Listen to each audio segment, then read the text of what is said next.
All right, everyone, welcome back into another NBA props video. Give me a touch on the top prop bets for the Friday slate. It is a massive slate. I'm doing this video the night before, so hopefully we can get some pretty big edges. That being said, we're not going to get all the games for the Friday nights. I'm going to touch on the prop bets that we are currently getting. So starting with the first game that we have, it's going to be the Jazz versus the Celtics. That's going to be a 14-point spread. 240 is going to be the over and under for that game. Looking at the injury report, we can see why we are not, or why we are going to get some props for that game. Not too many injuries. The only injury that we have to worry about is Al Horford. Him being out is not really going to change too much. Derek White maybe gets a slight bump, but all in all, we're not too worried about Al Horford sitting. And so when we go and take a peek at the prop sheet that we are currently getting, we are going to see that really no like elite bets by any means, but no like terrible bets either. Like these are all, you know, fine bets. Like honestly, Derek White over points, rebounds, that's only about a 52% chance to hit, but 19.5, I think I'm okay getting. And again, part of the reason is just simply going to be because Al Horford's out. That, you know, it's not a big thing, but it does shift a little bit of usage his way. It's kind of weird that it does, but they typically just go Porzingis a little bit bigger, and then they shift Derek White in there. The biggest reason why he would get there, though, guys, is literally just going to be the game being a very good matchup for him going against Utah. Like that is a matchup that we kind of want to be targeting. And so the only issue that I have is that the game could potentially blow out. Obviously, probably will. 14.5 points. We really do need to worry about blowout at that point. But all in all, that's why we're getting such a low line for him. He is someone that doesn't necessarily get additional run in a blowout either, like Tatum, like the rest of the stars, he doesn't. But all in all, it's not a terrible prop bet. And then we're going to see kind of the rest of the prop bets. After that, like I'm fine with any of these other ones that are kind of popping up there. Tatum over 25.5 points. Again, decent matchup, 53% likelihood for that one to hit. Derek White for over 3.5 rebounds. Another decent one, but all in all, I feel like we don't need to be targeting those too much. Looking at Utah, definitely interesting kind of what's been going on with Utah, because you look at the minutes that they've been, you know, handing out. Like Walker Kessler not getting a lot of run recently, but has been getting slightly more. I mean, if he can get 25 minutes, maybe we're looking at him. John Collins still not getting that many minutes, only like 25 max. Kelly Olynyk still going to get his 20 or so minutes as well. And they all have a difficult matchup going against Boston for sure. Lauri Markkanen, you know, he is the one player we can count on in a close game for him to get some run. The issue is that, again, this game has the high likelihood to be a blowout.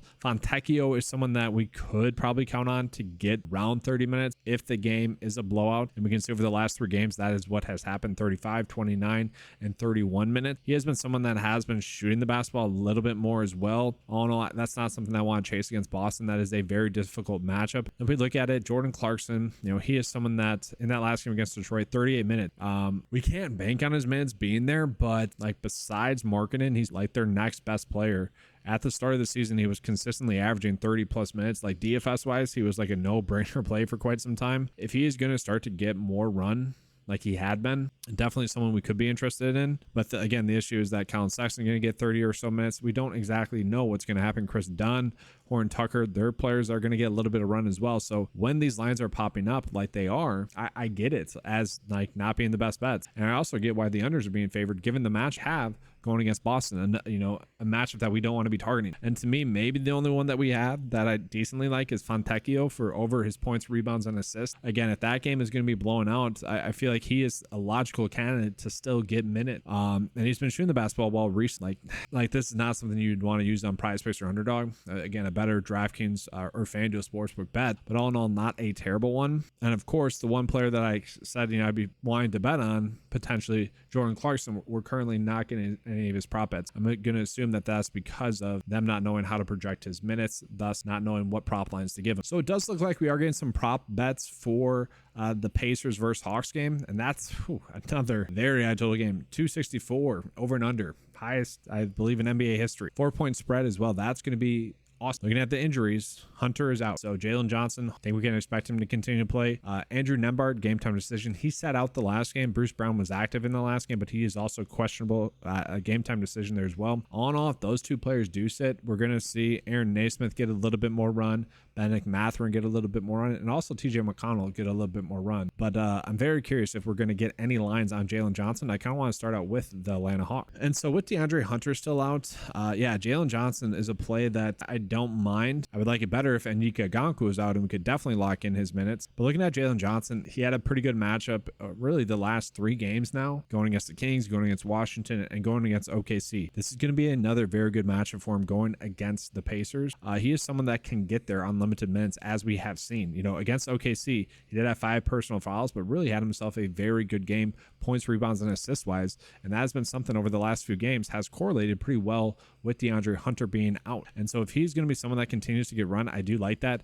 Bay is someone that also has been pretty consistent as a fantasy producer because his minutes are pretty much locked in. And so I bring that up for Bay because we're seeing all of his unders kind of be favorited for Bay. I don't want to touch those guys. I don't think that that's going to be a good route to go. And then, yeah, Jalen Johnson, if we're looking for a prop bet in this game that probably makes sense, maybe a game stack bet, he'd be the one I would want to target. And I'm trying to see, are there any other ones? Maybe Clint Capella, you know, he gets a decent matchup there, but not something I want to target too much. Honestly, I don't mind DeJounte Murray, even though Underdog has already bumped that up to 57 or 4 point. Sorry, they've already bumped it up to 5 from 4.5 because it has a 57% chance to hit. I mean, Trae Young, you could blindly stack there. Again, this is a very high game total. If it's going to be that high, he should be able to get that over. And in the last game that these two teams faced, he had 38 points, 8 assists. And so really you'd probably just be better off doing points and assists for Trae Young, or just points in general. Like, probably just want to go with points. Honestly, I don't mind that with the stack. And honestly, Bay as well in the stack. Like, I think that would be one that I think makes sense. So like Bay stack, points, rebounds, and assists, Jalen Johnson stack, points, rebounds, and assists, and then Trae Young, potentially points. Again, just trying to chase that high game total, trying to make a correlated slip off of that high game total. What makes sense for that, you know, type of game? And I'll tell you one that doesn't make sense would be betting Aaron Naismith for under 3 pointers made. I don't want to do that. From there, Miles Turner under 7.5 rebounds. I don't want to touch that. Again, I want to be finding over bets that correlate pretty well with this high game total.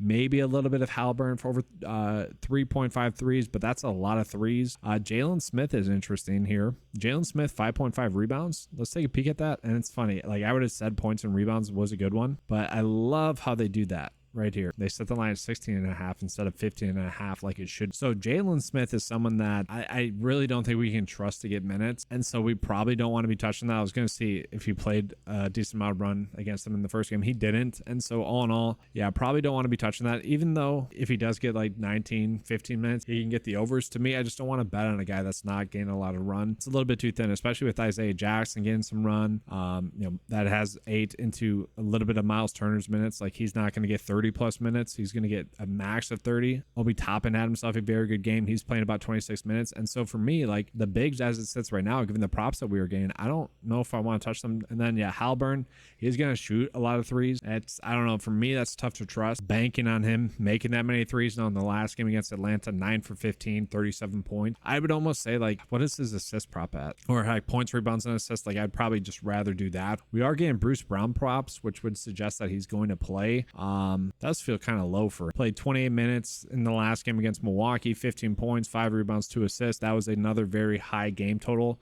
Again, we're just looking at prop bets that correlate well with the high game total. I could get behind that one. I could get behind Halliburton, points, rebounds, and assists. Like, we have a decent amount of stacking opportunities in that game. All right, so jumping into the next game, we do have the Thunder versus the Nets, 5.5 point spread. 34.5 is going to be the over and under for that game. Looking at the injuries, Brooklyn's going to be pretty much good to go in terms of like players that have been out. And actually, we're not getting any prop bets for Charlotte just yet. We are getting some for Brooklyn, so we'll just touch on that. Guys, actually, I don't really want to touch on it. Brooklyn is just a confusing team right now. Nick Claxton has been extremely frustrating, just in the sense that when Vegas has presented him as a very good prop bet for his over points, rebounds, and assists, he doesn't get the over, and then vice versa. Like, literally, the last 4 games didn't pop up as a good prop bet against Houston, so you don't make that bet. Against the Pelicans, did pop up as a good bet, sucked in that game. OKC didn't pop up in that game, not too much. And then against Washington, did pop up, missed out on it by 0.5. So I'm kind of glad we're not getting any Nick Claxton props, but really the rest of the prop bets that we're getting for Brooklyn, I just don't want to touch, simply because it's been very hit or miss in terms of who is productive. Like, Miles Bridges has been very hit or miss recently, and all in all, like, you've been probably pretty profitable if you've been betting his under. And then Cameron Johnson also been someone that the data hasn't exactly loved, but he is someone that at least has shown assist. At least it's not such a roller coaster. But all in all, probably don't want to touch him. And then looking at Spencer Dinwiddie, like, also someone that's so hit or miss, you know, randomly getting 30 minutes here and there, then just randomly having terrible games. And then Cam Thomas coming in and out of the lineup. Like, it's just a spot that I am just not excited to back or target. So let's jump into the next game that we are currently getting prop bets for. It's going to be Washington versus Cleveland. 10.7 is going to be the spread. 240 is going to be the over and under. Now, looking at the injury report, the Cavs are still without Garland and Mobley, you know, no shots there. Ricky Rubio just retired, kind of interesting there. But looking at it, the biggest question I have is like, what do we want to do with Jared Allen? Because he had been someone that I really like, and the sportsbooks really hadn't been properly bumping up his prop lines at all. And I would argue in this matchup against Washington, they still aren't doing that. Like, I probably like the over. And that's just going to be given the fact that he really hasn't had a minutes limit lately. And he has been someone that has been crushing with Evan Mobley off the court. In the last game against Washington, he only played 29 minutes and he absolutely dominated. And so he is part of the reason why he only played 29 minutes, but 24 points and assists just right there. And then you tack on 19 rebounds. Now, you probably can't count on 19 rebounds again, but man, he was the reason why that game was a blowout. And so as long as the game stays close, the minutes should be there. But if it doesn't, he's going to be the reason why it doesn't. And so all in all, I'm actually very shocked that we are getting that line and that the data is like in the under there as well. 36.5, that seems still too low there. I'll tell you one player I don't want to bet is Dean Wade for over points and rebounds. That's surprising that that's popping up. That's one where maybe as the day progresses tomorrow, I wouldn't be surprised to see it get lower.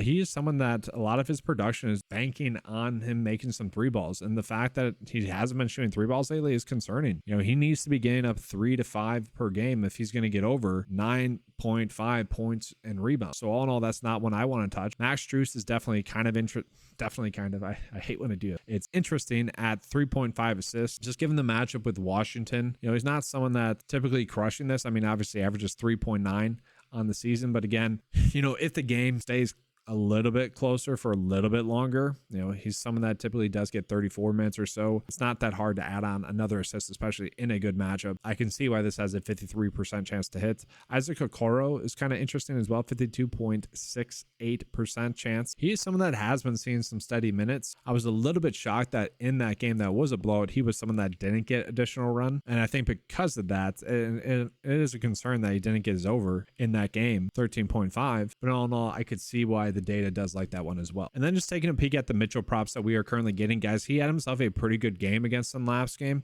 but all in all, just didn't need to play that many minutes. 24 minutes, 22 points in 24 minutes. Again, if you think Washington can keep it close enough for long enough, you probably do want to be betting his over, let's just say points. But again, like it's probably a little bit thin just simply because, yeah, they did just blow him out. It wouldn't be shocking to see that happen again. Let's see if we're getting any good prop bets for Washington. Oh boy, we are. Oh, that's ugly. I don't like that. So we're getting about 4 decent ones. Really just Kyle Kuzma over 2.5 threes, 53% chance for that one to hit. Does that correlate with Jordan Poole getting over 3.5 assists? I don't know. I'd actually be very interested to see that. But looking at it right now, Kyle Kuzma, a decent spot against Cleveland right now.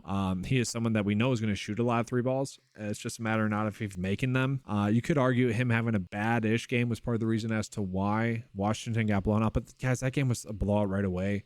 It really was. Like, it never felt like Wash. Keep it close. Oh no, though, I don't mind that one that we're getting there with him. I want to see how many minutes Jordan Poole played. Yeah, only 23 minutes there as well. Did have a decent amount of assists in 23 minutes. The issue is he hasn't been getting that much run. Obviously, we do worry about this game having that blowout potential. So all in all, I don't know if we really want to be targeting those two. They've been the most frustrating to bet on. Gafford, about 53% likely to get over his rebounds. We know it's going to be a minutes thing, but he's someone that really can get a lot of rebounds on short minutes. You give him 28 minutes in this game, 25 minutes in this game, he probably does get that over. I could see putting out a bet slip there, just betting on Washington to keep it close enough for long enough. That way, Jared Allen one gets over. Donovan Mitchell could get over his points, and then maybe you're looking at Gafford to get over down. That's a little decent stack there that I don't mind, but from there, we're not exactly getting good ones. Denny had himself a pretty good game in the last game. I don't know if I want to touch that. Tyus Jones is someone that, you know, when the game stays close and he gets his minutes, is being pretty productive, but all in all, probably a little bit too thin there. And then looking at the last game that we are currently getting prop bets for, it's going to be the Raptors versus Kings game. Again, guys, there's a lot of games tomorrow. I want to get this out just to see if we can gain an edge. It's a big slate. We should be able to as well tomorrow. I'll be coming out with another video tomorrow, but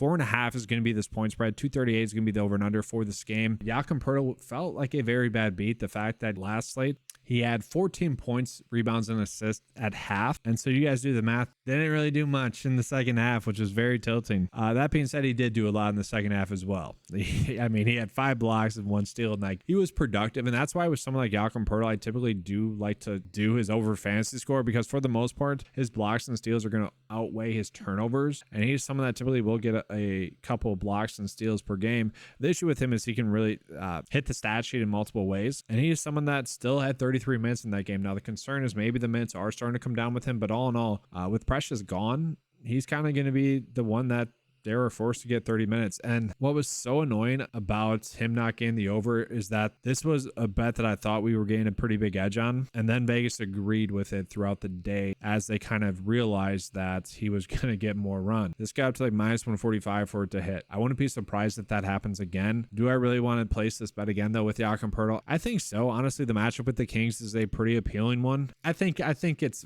fine. I think we can get there. I mean, maybe there's better bets like points and rebounds for him. Like that's kind of popping up better, 18.5, but he's someone that can get 4 assists, 5 assists. Like he can get done in multiple ways. Points and assists, 11.5. Like again, that's okay. Let's look at some other prop bets that we are getting as well. And I do want to mention before I get too far off, it's like Quickly did have himself an elite second half. He really went off in the second half. And I do think that's part of the reason as to why both Pascal Siakam and Jakob Poeltl did not have as good of a game. Pascal Siakam was at like 22 points and like, forget what it was, I think 4 rebounds at the end of the first half. And so he didn't really need to do much, but he only played 30 minutes. That's a little bit concerning. He did get into foul trouble, it appears, but still concerning. And then with RJ Barrett being there, he's a guy that's going to get 12 shot attempts up per game. So like, if we can still bank on Pascal Siakam getting minutes, and I think we can, I would have to check the log, but this would indicate that he probably did get into foul trouble because there's no way he goes from, dominating to then doing nothing in the second half. And that probably correlates well with Scotty Barnes and Quickly having a good second half, because that is what happened.